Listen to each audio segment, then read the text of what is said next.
The three areas that this is from The Athletic, Mets trade deadline needs and how they should be prioritized. The first is relief pitching, as I mentioned. They cited that 2015 season when we had, our bullpen was not exactly top notch.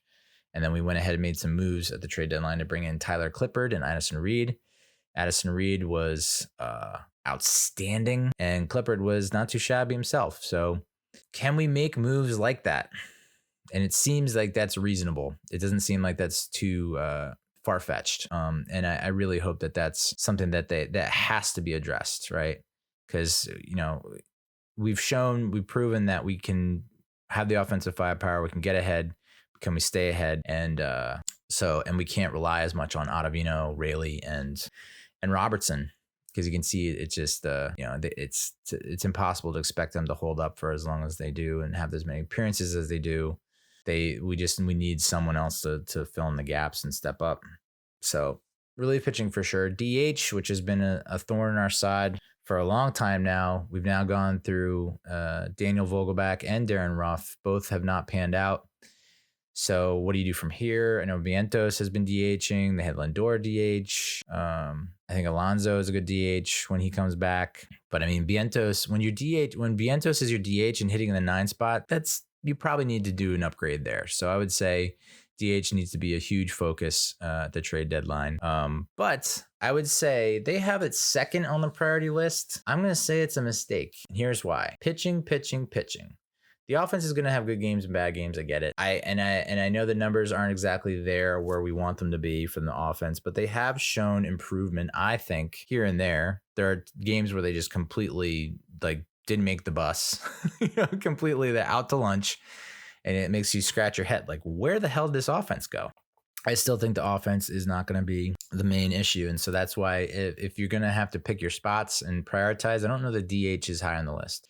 Now with all these kids in the lineup, now with all these veterans in the mix, now with all these guys we have in the, there's too many guys in the fold now that could be your guy, So I don't know that DH should be that high up. Relief pitching, yeah, that feels like an easy box to check. Starting pitching is the one that I think I would focus on more than DH. And I'm gonna throw out some takes, and you're gonna scoff your balls off. I get it. But first, and this might prove my case, or at least support my case. The last team to receive 100 innings from 4 starters, 34 or older, was the 2006 Mets, whose rotation was in shambles by October. Now, do you remember the new 2006 Mets starting rotation? Tom Glavine, Steve Traxel, Pedro Martinez, El Duque. Those are your 4 right there. Trax, Glavine, Pedro, El Duque. And while Trax and Glavine had 15 wins, congratulations, and they had great winning percentages, Pedro went 9-8 and had an ERA of 4.48. El Duque was 9-7 with an ERA of 4.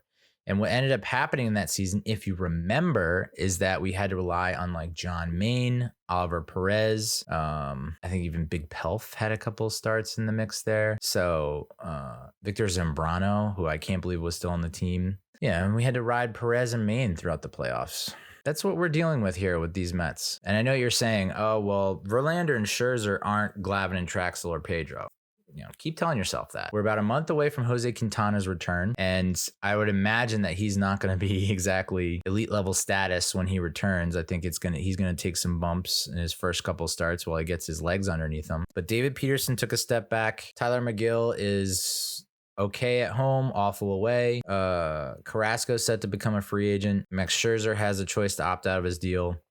So it seems like they might be interested in a starter that they can then take for this season and beyond. So that's why I think starting pitching has to be right there, 1A, 1B with relief pitching, and DH has to go on the back burner. Just has to, especially with Mauricio possibly coming up and providing you a bat, much needed bat, because he was just, it's every other day. It's like I see on my timeline a video of him smoking a yard job. So here's my hot take. And I don't know, and I have not run this by anyone. I have not looked into any contract details. This is just off the cuff, off the old dome. I think you dangle Scherzer and Verlander as trade bait.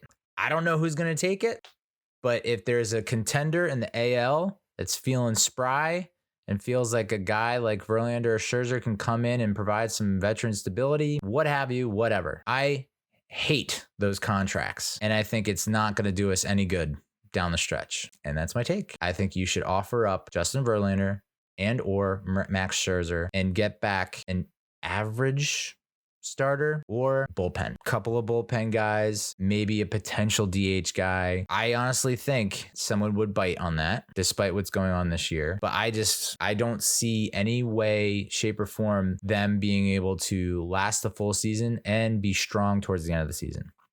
I don't see that happening. And maybe this is cold takes exposed, or freezing cold takes, whatever that's called. And I would be overjoyed if that were the case. But I honestly think at the trade deadline, why wouldn't you put that out there? And think about how it frees up your payroll a little bit, take some of the burden off your payroll, and then you can like spread the wealth. We've seen their records. The records are nothing great, 2-3, 5-2. The ERAs are not great. And maybe this is hurting their trade value. And I think you're going to get backlash from people being like, why would you go and sign them to these huge contracts if you're just going to turn around and trade them? Well, it's like that. Maybe this is not the market for them. This is not home sweet home for them. This is not a location where they can thrive. So let's find them a spot where they're going to perform better and play better and pitch better. I don't know what you could get in return, but my hope is that you would get a bullpen arm or two, hopefully two. I think that would be pretty sweet. A potential DH, I think you can get something in return. I would rather have a run-of-the-mill, middle-of-the-road starter who costs you way less than what they're costing you. You don't think? And I understand. I said last week this is just the price of playing in New York. I think there's like, how there's those inflation calculators, or like, oh, I wonder how much a dollar was worth in 1952. Like, that's how it is in New York. It's just like a New York dollar is equal to this amount of dollars in Chicago and Oakland, you know what I'm saying? And so you have to overpay. And so with that, there are these heightened expectations because you're the highest paid player. Well, yeah, because you're in New York. If you like weighted average salaries, like with taxes and all that, there's some kind of formula out there that would prove my theory of like, it's just because it's New York and everything's fucking more expensive here than it is everywhere else, just about. But even that said, we are overpaying them. Just from a productivity standpoint, and I know that's been the knock on. That's why Lindor's getting so much heat, is because he's got such a high salary, and so everyone expects him to be the best shortstop in every potential category because he is the highest paid. And it's like, no, it's because he's playing in New York, and it's New York. That's it.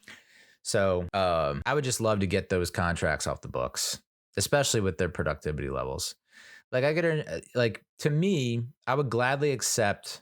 From Scherzer, the record's fine, but it's the ERA has to be under 4 and closer to 2. It has to be right around the 3 mark, and it's ballooning back up to 4. And then Verlander has just been a mess. 2 and 3 with an ERA over 4, like that's just. That's and that last start to me was like, I just don't think, I don't know what it is, but he just doesn't have it this year.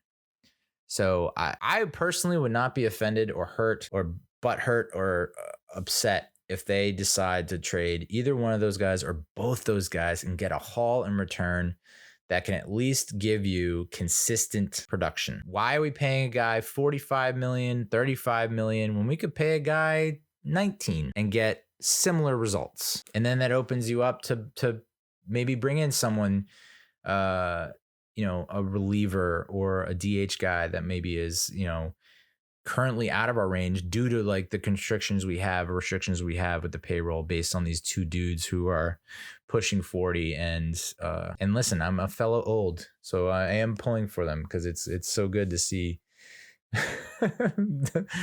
elders respected. But hot damn, man. So that's my hot take. Mets should trade both their aces, quote unquote, and try to get someone who's more middle of the road. I don't know who that would be. I haven't done any research, and I don't know what the market is. I'm assuming it might not be great, but there's talk. I think you just got to move on. I think you got to admit, like, these are mistakes, and I think they're willing to do that. They've done that. They did it with Darren Ruff. They've done it with I think they've done it with a couple other players where it's just like, you know what, we thought it was good, was not.